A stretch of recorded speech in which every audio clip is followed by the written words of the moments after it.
In het Nederlands. Extra Journaal. Vers van de pers. Welkom bij Extra Journaal. Fijn dat u weer kijkt. We hebben het belangrijkste nieuws voor u op een rij gezet. En voor we beginnen wil ik graag alle kijkers op de sociale media van Extra, de kijkers op Tele Curaçao, op NOS TV, op Bonaire en natuurlijk Salto TV in Amsterdam welkom heten. We gaan beginnen. Protest van werknemers Bethesda. Dat speelde zich vanochtend af bij Bethesda, het zorginstituut. Daar zijn de medewerkers de straat op gegaan. Ze zijn in actie gekomen omdat ze ontstemd zijn over hoe zaken worden afgehandeld in de instelling. En ze willen niet blijven werken onder het huidige directeurschap. Zo stelt Extra vanochtend op de website, want we zijn natuurlijk een kijkje gaan nemen. En volgens de werknemers zijn er veel problemen met directeur Natasha Rog. De voorzitter van de vakbond CBV, mevrouw Annalisa Suarez-Matilda, is naar Bethesda gegaan. Ze heeft daar contact gehad met de minister van Gezondheid, Javier Silvania. En er lijkt inderdaad sprake van veel onvrede onder het personeel. En de minister wil dat de toezichtsraad een onderzoek gaat instellen. Tegelijkertijd werd deze week bekend, eigenlijk speelde het al enkele weken, dat minister Silvania aan de directeur van Bethesda heeft gevraagd: als je die 2 miljoen die je hebt gekregen niet goed hebt besteed, stuur het dan terug. Waarop de directeur aangaf dat volgens haar het geld wel goed besteed was en dat ze nog 1,5 miljoen van de minister heeft gekregen. Dat bleek anders te zitten, namelijk dat SVB voor 1,5 miljoen bedden koopt voor Bethesda. Er speelt van alles en er lijkt nu dus door die onvrede van het personeel over de directeur ook veel zaken aan de rol gebracht. In ieder geval, de zaak wordt goed in de gaten gehouden door de minister van Gezondheid, Javier Silvania, door de vakbond en er wordt gesproken met de werknemers. Uitbraak van dengue op Curaçao, tenminste dat zegt epidemioloog mevrouw Yaskara Halabi in een interview met Paradise FM. Daarin zegt ze dat er het woord epidemie liever niet gebruikt wordt. Dat zorgt voor heel veel negatieve connotaties. Maar er is een uitbraak. Al sinds het eind van 2023 worden er elke week meer mensen positief getest. Mensen van alle wijken op Curaçao, ook toeristen, hebben dengue. En daarnaast kun je ervan uitgaan dat er nog heel veel mensen dengue hebben die niet getest zijn. Dus een uitbraak van dit virus is er op Curaçao en daar moeten we allemaal rekening mee houden. Hogere straf geëist in zaak van Raisa Scope. Dat is in de rechtbank van Curaçao gebeurd.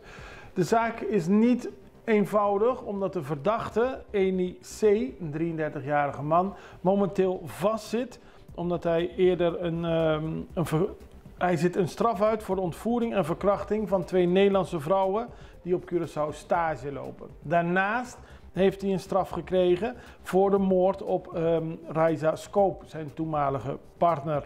De fatale rustplaats van Raisa werd gevonden op Playa Canoa op 19 maart 2012.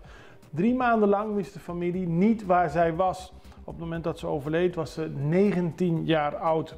De man is dus eerder veroordeeld en kreeg nu een hogere straf te horen gekregen. Hij werd in eerste instantie veroordeeld tot 13 jaar en tegen hem is nu 15 jaar geëist. De rechter moet nog uitspraak doen. Meer doen tegen huiselijk geweld en dat heeft te maken met onder meer de zaak van Raisa Scope. Partner heeft haar vermoord nadat ze het uit wilde maken. Helaas zien we zulke zaken vaker op Curaçao. Maar ook wereldwijd is huiselijk geweld een groot probleem. Vandaag is het Internationale Dag van de Vrouw. En mevrouw Veronica Todé-Legrand van CGTC zegt vandaag in de Extra dat we meer moeten doen tegen huiselijk geweld. Juist op deze dag moet er aandacht voor zijn. Internationaal worden er allerlei aandacht aan besteed, worden er allemaal verdragen aangenomen, worden er allemaal intenties uitgesproken. Maar op Curaçao zelf moeten we er ook voor zorgen dat huiselijk geweld afneemt en niet toeneemt. Opnieuw noodklok over geitendiefstal. We hadden het er eerder deze week al over. Geitendiefstal op Banderbouw was een probleem, is een probleem. En volgens Tirso Petraudus, die vandaag een interview geeft namens de VIBA, is bang dat het een probleem blijft, omdat er te weinig gedaan wordt aan de daders. Zo is er een groep mensen die verantwoordelijk is voor het stelen van geiten op Banderbouw. Die zijn veroordeeld, maar na 2 maanden zijn ze weer vrij en nu terroriseren ze weer de buurt. Aldus Petraudus, die weet dat veel mensen grote honden, herdershonden, pitbulls en dergelijke aanschaffen om hun geiten te beschermen. Een groot probleem. Dan koperdiefstal in Cerro Grande, fuik. Dat is ook een probleem, omdat de mensen daar in de buurt gewoon koperen buizen afzagen. Dat leidt tot heel veel problemen, van mensen krijgen dan geen water meer. De dieven hebben geen enkel besef wat voor problemen ze veroorzaken. Maar je ziet op de beelden allemaal afgezaagde koperen buizen waarmee ze vrolijk weggaan. En dat willen ze dan weer verkopen voor geld. En de bewoners zitten met de zogenaamde gebakken peren. De politie zal een kijkje komen nemen, onder meer in de Caia Tractor. Uitspraak grote drugsroof op 25 maart. Een ander onderwerp op Curaçao waar altijd veel aandacht voor geweest is. De roof van bijna 600 kilo cocaïne op 13 en 14 oktober 2018 aan de Garipituweg. Daar is 1 man voor veroordeeld, een oud politieagent, die is tot 8 jaar veroordeeld. Maar in eerste instantie waren 5 mensen die daarvoor verantwoordelijk werden gehouden door de rechter vrijgesproken. Nu is er een hoger beroep tegen 3 van hen. En op 25 maart zullen die te horen krijgen of ze daadwerkelijk zullen worden veroordeeld. Het is een zaak die ook voor het Openbaar Ministerie, voor de hele justitiële keten, een prestigezaak is geworden. Stelen van zo'n grote hoeveelheid drugs uit een politiebureau, dat komt nog vaak terug in de samenleving, wordt vaak nog aan gerefereerd. En het OM wil dat de mensen die daar verantwoordelijk voor zijn ook daadwerkelijk gestraft worden. 25 maart dus uitspraak. Even tijd voor een break, we zijn zo bij u terug. De allerleukste, de allermooiste en ook nog eens de allermeeste prijzen, die win je natuurlijk op Paradise. En als je het eind van de dag met mij naar huis rijdt, dan krijg je ook nog eens het laatste nieuws mee.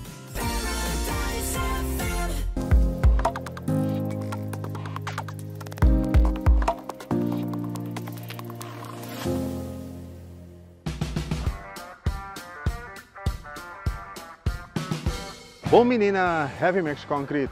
De nos flete, nos tem pump truck, incluyendo botón mixer, mejor conocido como PUMI. Es único na Curaçao.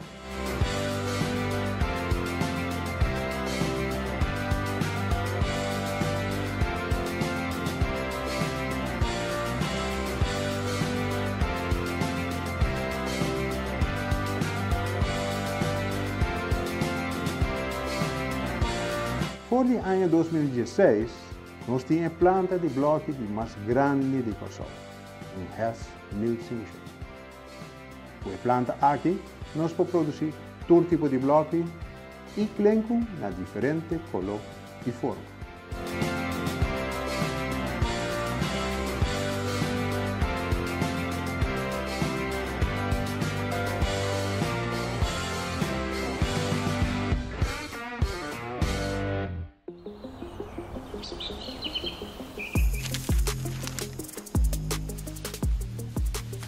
Welkom op Curaçao, een van de mooiste eilanden in de Caribië, een ware parel. En het is een eiland waar je van heel veel zaken kunt genieten. Van de natuur, van de zee, van het eten, van de mensen en zoveel meer. Curaçao is een eiland waar heel veel gebeurt op het gebied van politiek, cultuur, sport en zoveel meer. En Extra Journaal brengt het belangrijkste nieuws van Curaçao. Maar we hebben ook aandacht voor al het nieuws op Bonaire en Aruba en op de bovenwinden, Saba, Sint Maarten en Sint Eustatius. En we belichten al het nieuws van alle kanten. Het nieuws is duidelijk, actueel en vers van de pers. Extra Journaal, elke werkdag op Salto. Op Curaçao zijn we de hele dag bezig met het maken van Extra Journaal. Volg ons op je favoriete Amsterdamse zender, Tauro.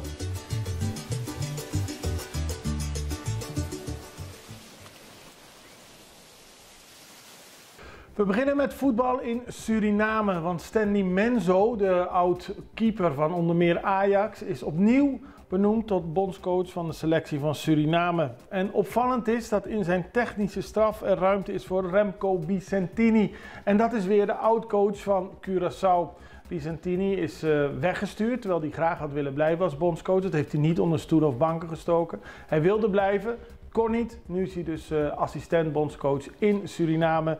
En Stanley Menzo, 60 jaar inmiddels, is blij dat hij het weer kan gaan proberen met Suriname. En net als Curaçao wil dat land ook zich kwalificeren voor het WK in Amerika, Mexico en Canada in 2026. Maar er wordt natuurlijk ook nog gestreden voor de plaatsing voor de Gold Cup in 2025. En Curaçao, nou, het team van Curaçao gaat op trainingskamp. Dick Advocaat, de nieuwe bondscoach, die gaat van 18 tot 25 maart op trainingskamp naar Turkije. En dat is als voorbereiding op de kwalificatiewedstrijden voor het WK 2026. Curaçao speelt tegen het Engelse Hull City en daarna tegen het Turkse Alanyaspor. Volgens berichten van de FFK heeft advocaat trouwens Raymond Mulder, de keeperstrainer van ADO Den Haag, aan zijn technische staf toegevoegd om Curaçao beter voorbereiden op deze aankomende wedstrijden. Dus een trainingskamp om uiteindelijk de wedstrijden in juni te kunnen spelen. De eerste kwalificatiewedstrijd is op 5 juni tegen Barbados op Curaçao. En op 8 juni wordt tegen en op Aruba gespeeld. Dan gaan we verder op Curaçao met de atelierroute. Dat is voor kunstliefhebbers een hoogtepunt van het jaar. En Caribisch Netwerk heeft er een mooie video van gemaakt. Afgelopen weekend was er de eerste atelierroute Pariba-die-brug, dus aan de westkant van de Julianabrug. Dit weekend is het tweede deel van de atelierroute Pabau-die-brug en dat is dus aan de oostkant van de Julianabrug. En daarmee kunnen mensen zich informeren over de lokale kunstscene. Kijk even naar de video die daarvoor gemaakt is door Kim Hendriksen. Ik ben nu met een heel goed project bezig. De atelierroute, de open atelierroute is aan het komen. Dus ik moet kunstwerken maken en mijn nieuwe collectie laten zien. De open atelierroute wordt dit jaar voor de 6e keer georganiseerd. Meer dan 50 kunstenaars openen hun atelier verdeeld over 2 weekenden.